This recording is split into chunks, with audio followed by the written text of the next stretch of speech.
Bienvenue à tous, chers amis internautes, nouveau numéro de la revue de presse sur Afrique Sport.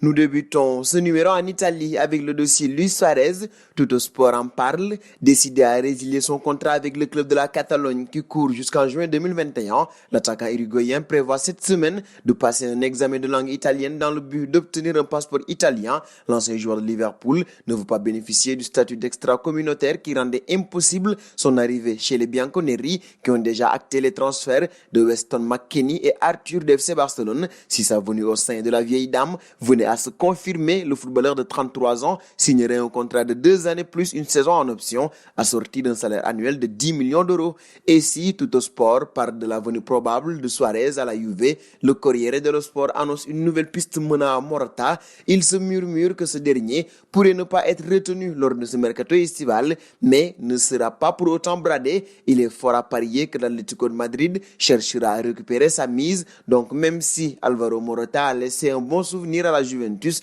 lors de son passage de 2014 à 2016, il est peu probable que la vieille dame mette 50 millions d'euros sur la table pour le recruter.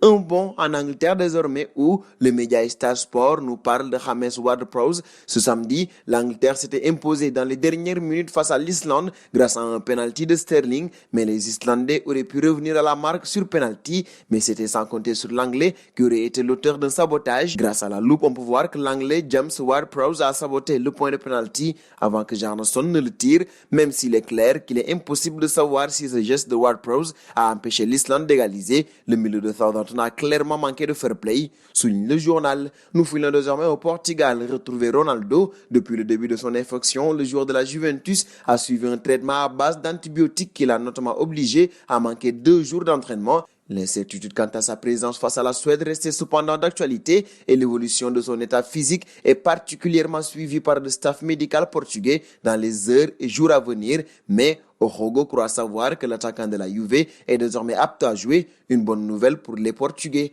Un pas en Espagne désormais avec le jeune Ansu Fati qui fait la une de tous les médias du pays. À ce titre, Ansu ouvre la porte vers une nouvelle ère certainement en effet, en marquant ce dimanche contre l'Ukraine 4-0 en Ligue des Nations. Ansu Fati est devenu à 17 ans et 311 jours le plus jeune buteur de l'histoire de la sélection espagnole, un nouveau record pour le prodige du Barça. Pour Mundo Deportivo, c'est un Ansu Fati historique qui a fait face à l'Ukraine ce dimanche. Le jeune catalan a marqué et provoqué un penalty dans cette rencontre.